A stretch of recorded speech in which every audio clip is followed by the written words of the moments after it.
J.M. Singh's one-act play, Riders to the Sea, is a poignant exploration of human vulnerability against the unforgiving forces of nature.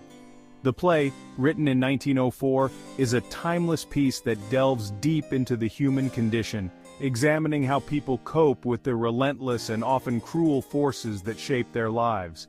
Set on the Aran Islands, the play plunges us into the heart of a small, isolated community perpetually at the mercy of the sea. The Aran Islands, located off the west coast of Ireland, are known for their rugged beauty and harsh living conditions. The isolation of the islands amplifies the sense of vulnerability and helplessness felt by the characters. This is a world where life and death are intertwined, where the sea sustains and yet cruelly snatches away loved ones. The sea is both a provider and a destroyer, offering sustenance through fishing while also posing a constant threat to those who venture out into its depths. The duality of the sea's nature is a central theme in the play.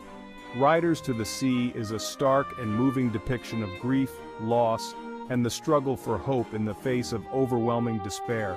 The characters are constantly grappling with the loss of their loved ones, and the play poignantly captures the raw emotions of mourning and the search for meaning in the midst of tragedy. The play's setting, the Aran Islands, is itself a character. The harsh landscape, with its rocky shores and turbulent seas, mirrors the inner turmoil of the characters. The environment is not just a backdrop, but an active participant in the unfolding drama. It is a harsh and unforgiving environment, where the sea is a constant presence, both beautiful and terrifying. The ever-present sound of the waves crashing against the cliffs serves as a reminder of the sea's power and the precariousness of life on the islands. The islanders depend on the sea for their livelihood, yet they also live in fear of its power. The daily routines of fishing and preparing nets are fraught with danger, and every trip to sea carries the risk of not returning. This constant tension between dependence and fear shapes the lives of the islanders. This duality is central to the play's themes of life, death, and the acceptance of fate. The characters are acutely aware of their vulnerability and the inevitability of loss, yet they continue to live and work, finding moments of solace and resilience amidst the hardships. Singh masterfully sets the stage for tragedy. From the very beginning, the atmosphere is charged with a sense of foreboding. The play opens with the discovery of clothes that may belong to a drowned man, immediately signaling the presence of death and loss. He introduces us to a community steeped in ancient rituals and superstitions, their lives inextricably linked to the rhythms of the sea. The rituals and superstitions are a way for the islanders to make sense of the unpredictable and often cruel world they inhabit. These traditions provide a semblance of control and understanding in the face of the unknown. The islanders' deep connection to their environment, their understanding of its capricious nature, only intensifies the tragedy that unfolds. Their intimate knowledge of the sea's moods and dangers does not protect them from its wrath, but it does shape their responses to the losses they endure. From the very beginning, Riders to the Sea establishes an atmosphere of impending doom. The relentless sound of the sea, the dark clouds gathering on the horizon, and the somber mood of the characters all contribute to a sense of inevitable tragedy.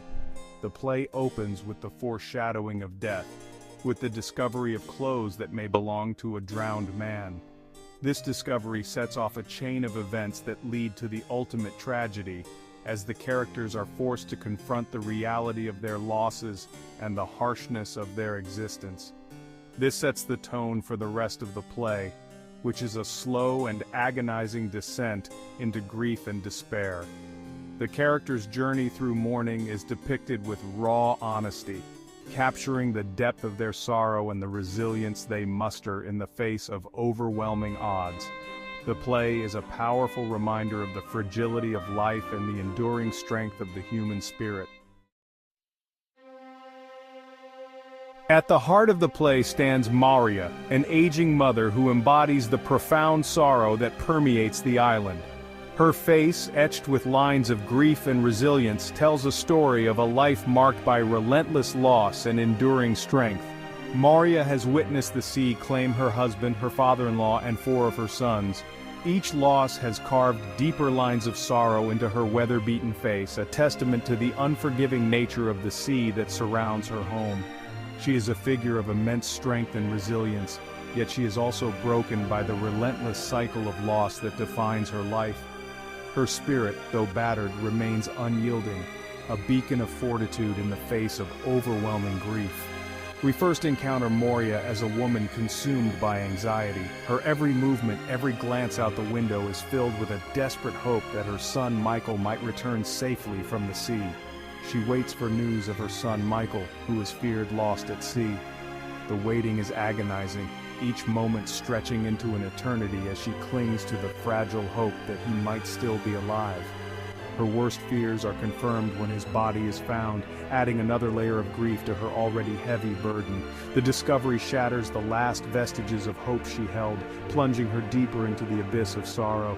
Moria's every word and action are marked by the weight of her sorrow. Her voice, once strong and commanding, now trembles with the pain of her losses, each syllable a testament to the depth of her grief.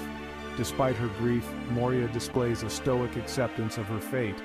She understands that the sea, with its vast and unpredictable power, is an indomitable force against which resistance is futile. She understands the power of the sea, recognizing it as an indomitable force against which resistance is futile. This acceptance, however, does not diminish her pain.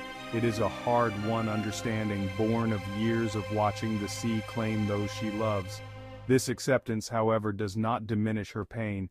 Each loss is a fresh wound, a new scar on her already battered heart, yet she endures, her spirit unbroken even as her heart aches with the weight of her sorrow. It is a testament to her strength, her ability to endure even in the face of unbearable suffering.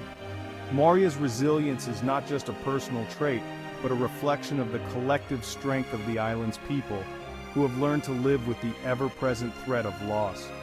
Moria's character transcends the specific circumstances of the play.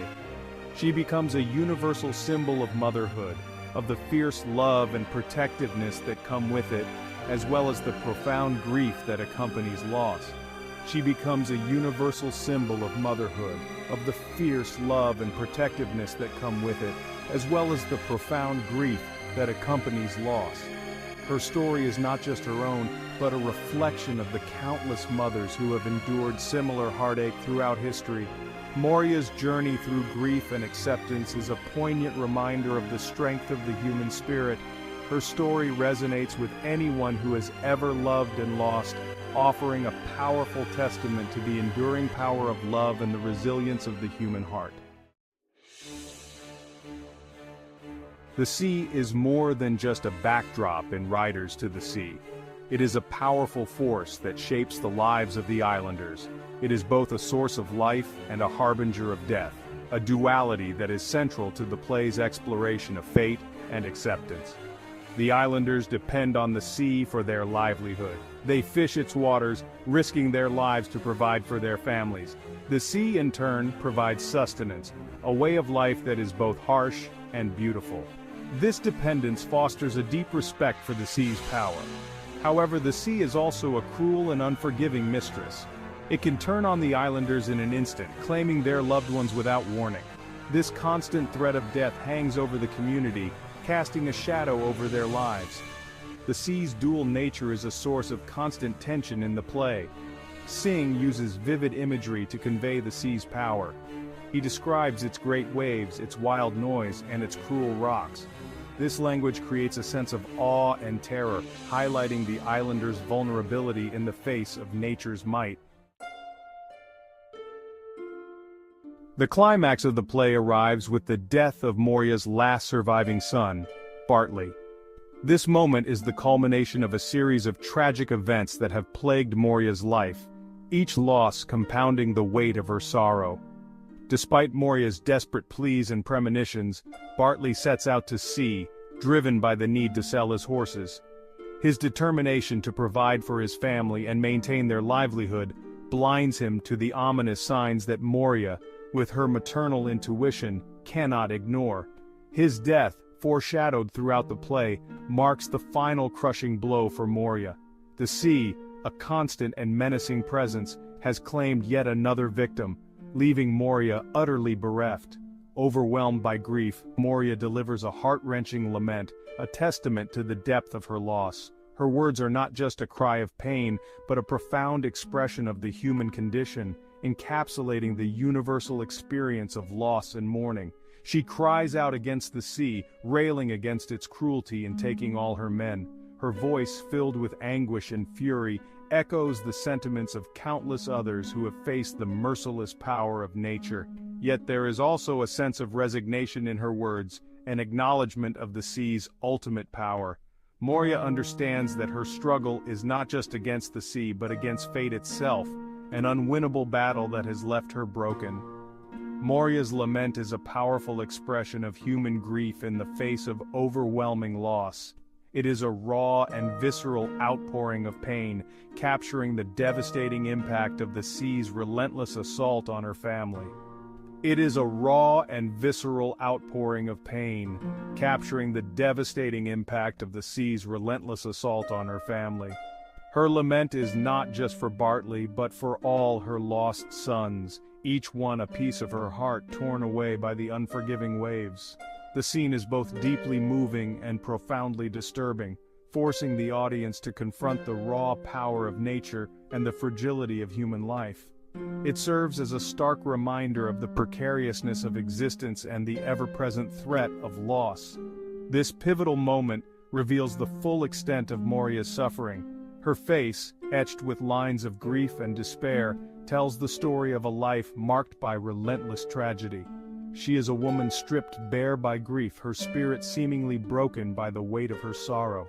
Yet, in her desolation there is a quiet strength, a resilience that speaks to the enduring human spirit. Yet even in her despair there is a glimmer of something else, a hint of acceptance that will ultimately define her response to tragedy. This acceptance is not a surrender, but a recognition of the inevitability of loss and the need to find a way to live with it. As the play draws to a close, Moria's lament lingers in the air, a haunting reminder of the cost of survival in a world governed by forces beyond our control. Her journey, marked by unimaginable loss, is a testament to the resilience of the human spirit and the enduring power of love and memory.